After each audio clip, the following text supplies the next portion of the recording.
What's up, Eagles Nation? It's your boy, LA, aka Showtime 804, the leader of this Bird Game Mafia. Welcome y'all back to this channel. So we're gonna get into some things. We got week 5 this week against the Pittsburgh Steelers, our big old crosstown rival.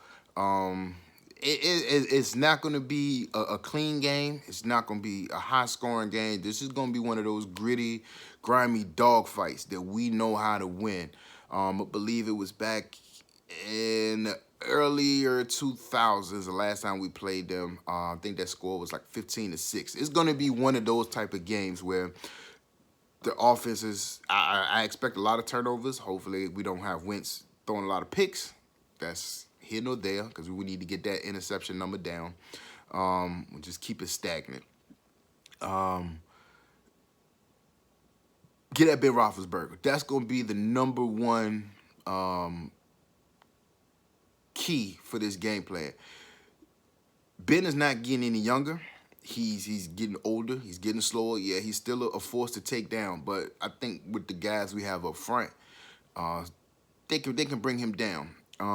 He's going to hold on to the ball. It's a gift and a curse. You know, we criticize Carson about holding on to the ball, waiting for a play to develop.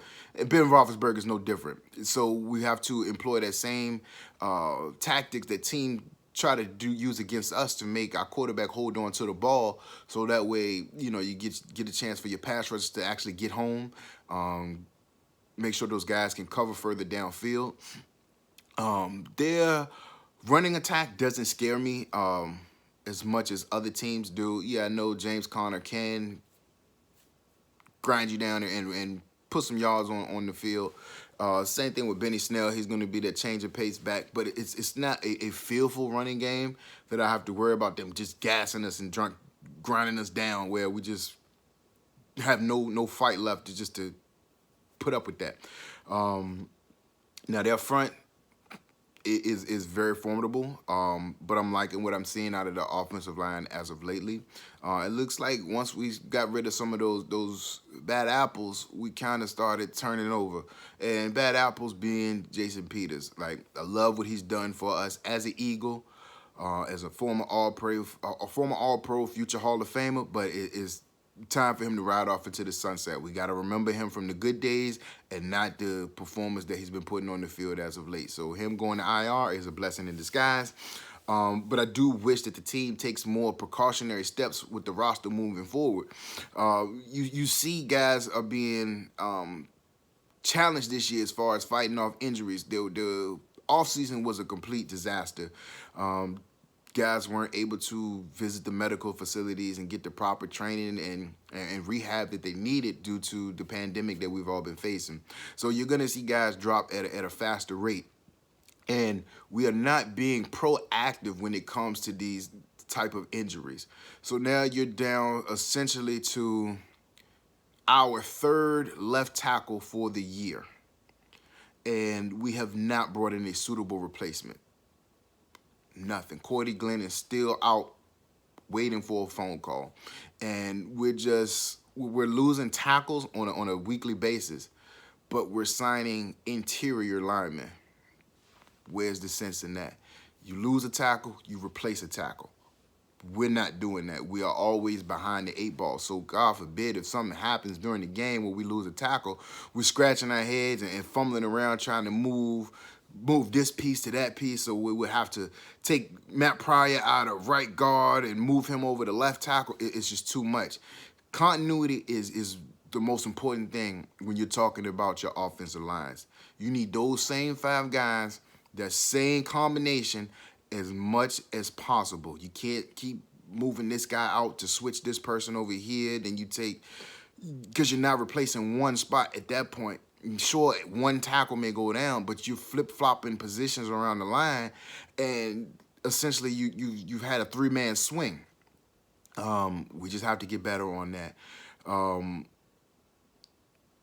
The offense, we just can't be predictable.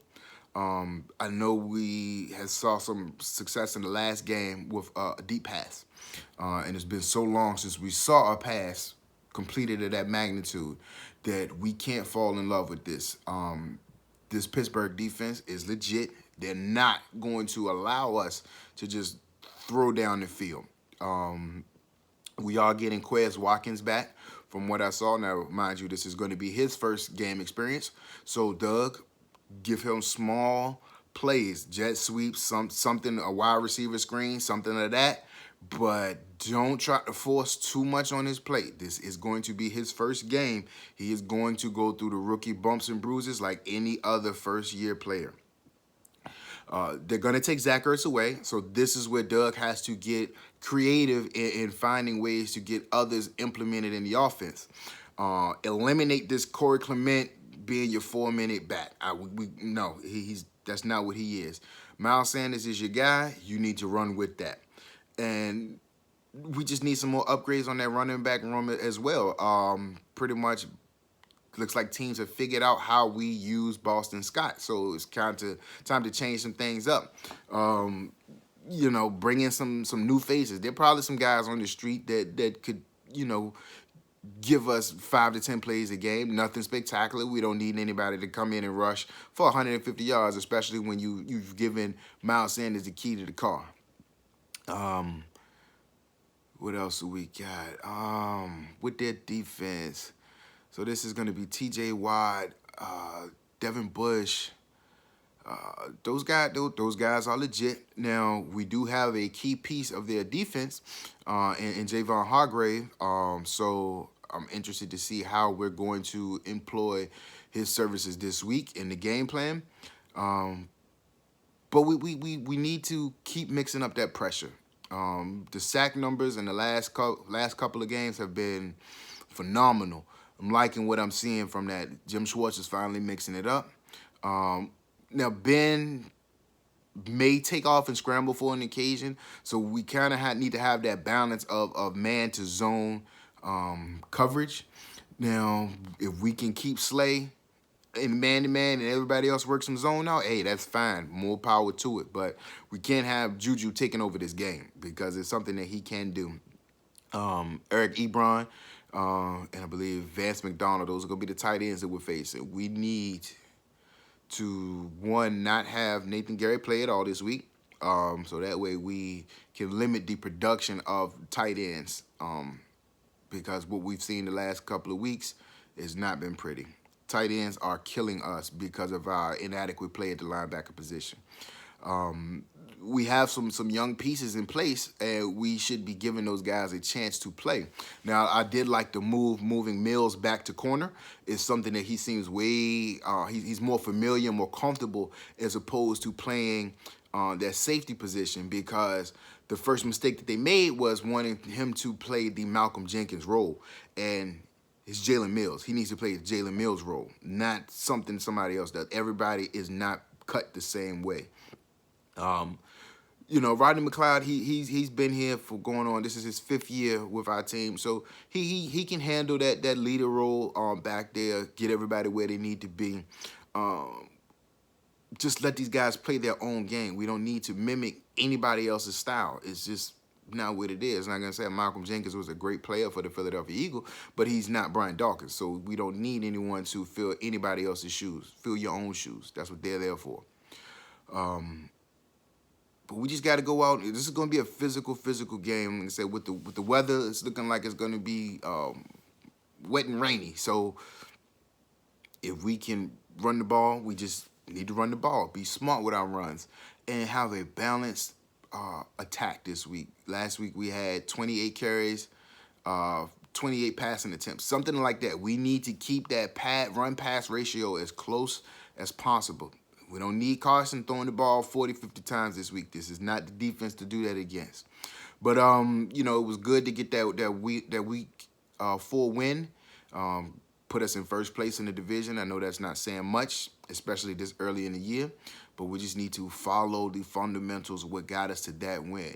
That was a tough win that we belted out. And we just need to continue on that bit of success. Because this road doesn't get any easier for us. And as our games get harder, those guys down in Texas, they get a little bit of break. They get the Giants this week, so we got to keep the pressure on them because they will fold. And we just got to go out here and get this W, and hopefully these things will continue to progress, and we just get better as the season goes on. But again, I'm gonna get with y'all later. Probably drop another video tomorrow right before the game, because it's gonna be game time, and I'll hit you a video after that. But again, as always, fly Eagles fly. Let's go get this win and stay up, Philly.